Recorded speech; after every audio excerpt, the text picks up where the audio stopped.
just near the end of the school year. There were about 400 people in my graduating class, so it was a pretty big deal. I'm not sure how popular of a high school tradition this is, but there were a few other schools in the area I knew of who did something similar. My school took it pretty seriously, though. There was a prize pool of $1,000 if your team won, and you even had to sign a freaking waiver, which was surprising because it was all organized by a bunch of high schoolers who really just wanted to shoot each other with Nerf guns. On the surface, the rules seemed pretty simple. You and a few other people registered yourself as a team to the official Nerf War moderators. Then you were randomly assigned another team that you would face off against for a week.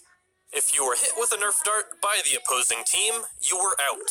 Being eliminated meant you could not shoot other people.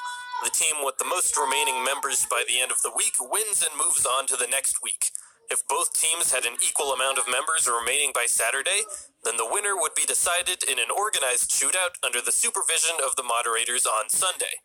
As much as I hate to make the comparison, the general concept was pretty much a team battle royale between the people in my class, but in real life. Honestly, it was the OG battle royale before all these video games came out, because this happened 4 years ago. There were some small intricacies that made the rules a bit more complicated.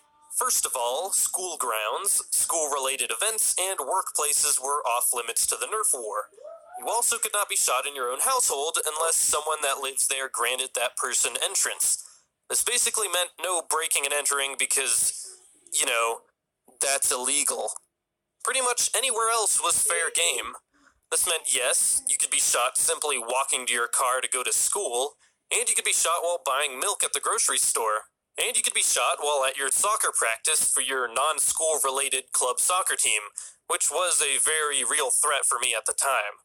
Now that I think about it, you could be in the middle of church or your grandma's funeral or something, and some dude with a Nerf gun would start pelting you with darts from behind the casket. Other rules.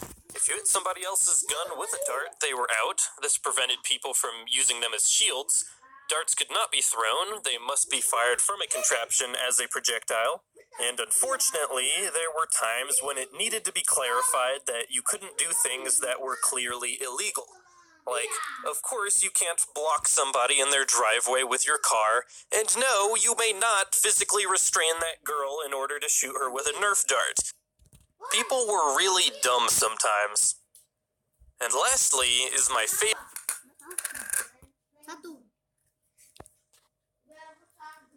information on the suspect.